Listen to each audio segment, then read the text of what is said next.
Senhor presidente, membros da mesa, vereadores aqui presentes, aqueles que nos assistem aqui na Câmara e que nos assistem em casa, hoje é dia do hospital.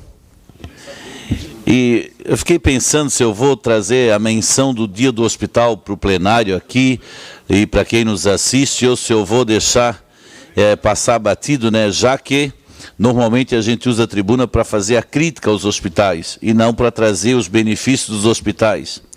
E ontem, por coincidência, eu não sei se o Fantástico, quando trabalha a pauta, ele vê o que está para acontecer, como hoje é o dia dos hospitais, provavelmente ele deve ter visto a pauta e fez um retrato dos hospitais no país e realmente a gente fica um pouquinho assustado com o que pode ser reservado para nós no futuro, né? Mas eu acho importante que a gente tem um dado histórico que é importante que pouca gente sabe. Os hospitais, vereador Orvino, não foram criados para curar as pessoas. Eu estou falando na origem. Porque antigamente, quando foram criados os hospitais, e por isso que os primeiros hospitais todos se chamam, vereador Neri, Hospital de Caridade, Santa Casa de Misericórdia, casa não sei o que, tudo ligado com misericórdia, porque como a questão da saúde era muito precária, havia de se construir algum local que cuidasse das pessoas quando não tinha mais recurso para a época. Por isso se criou um grande espaço para cuidar das pessoas, dar conforto e não nas famílias. Os médicos tinham o costume de caminhar, né, de ter os médicos de família nos vilarejos e recolhiam. Quem recolhia? Normalmente uma irmandade. Normalmente freiras, normalmente pessoas ligadas às religiões que faziam esse trabalho. Primeiro, por quê?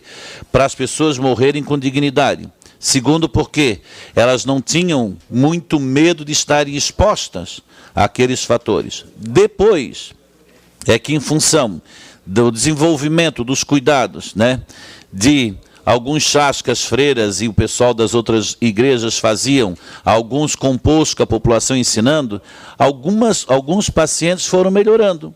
E aí sim, foi sendo agregado aos hospitais a figura do médico, do enfermeiro e da equipe de saúde. A equipe de saúde não nasceu nos hospitais, ao contrário.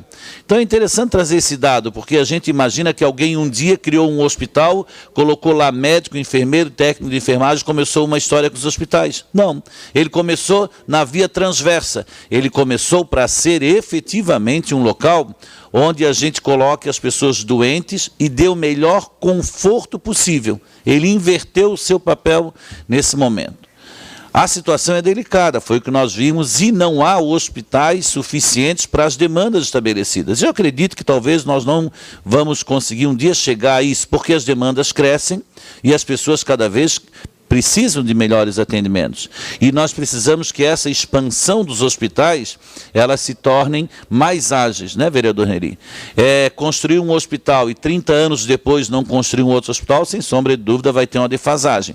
Por outro lado, também precisa se considerar que o hospital, ele é um elemento de uma rede de apoio e assistência à saúde, que começa nas comunidades, nas ações básicas, nos postos de saúde, deve ir agora no que está estabelecendo aqui as policlínicas, né, as unidades de pronto atendimento, e só remeter para os hospitais aqueles que são mais específicos.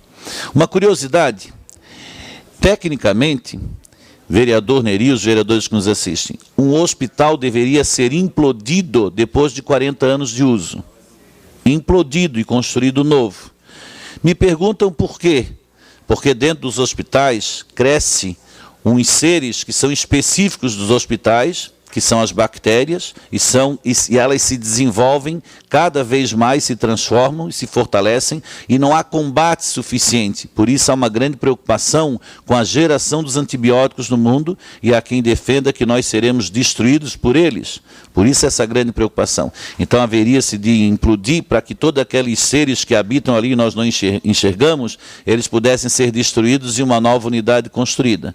Mas imagina se implodir os que têm 50 anos, vai sobrar pouca coisa naquelas situações que nós vimos no Fantástico.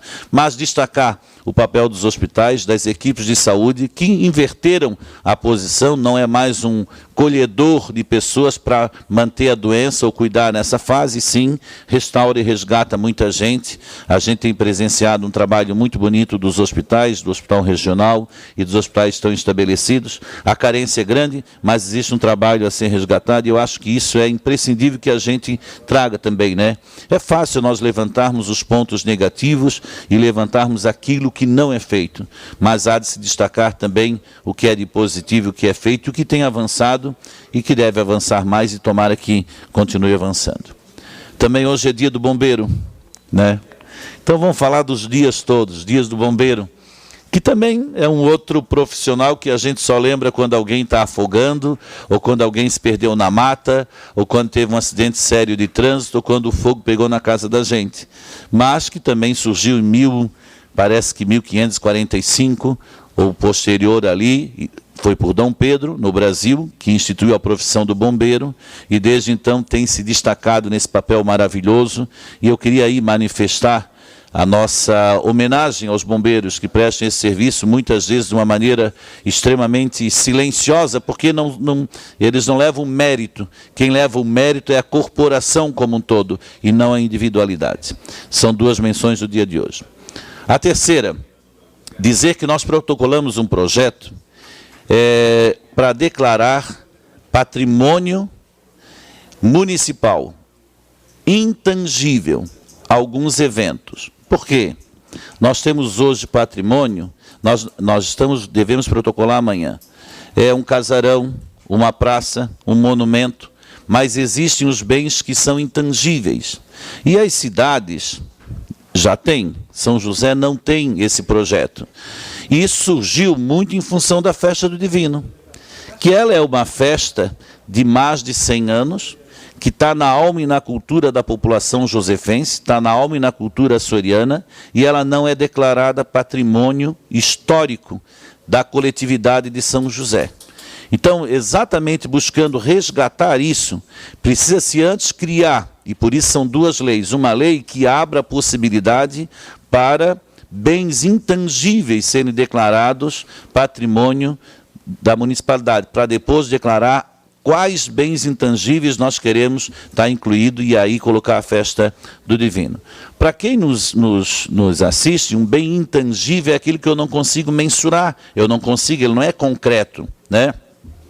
Mas ele tem uma importância ímpar para a comunidade, para a coletividade ou para aquele povo, para aquela ocupação.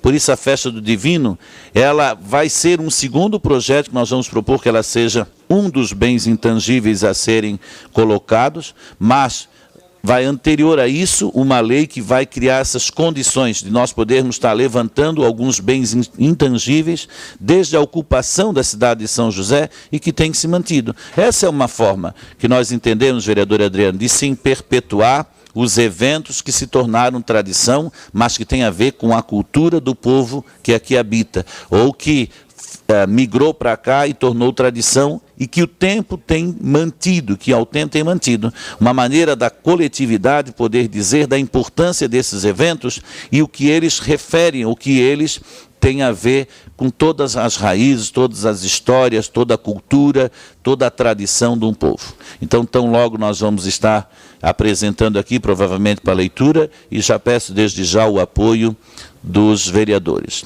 Obrigado.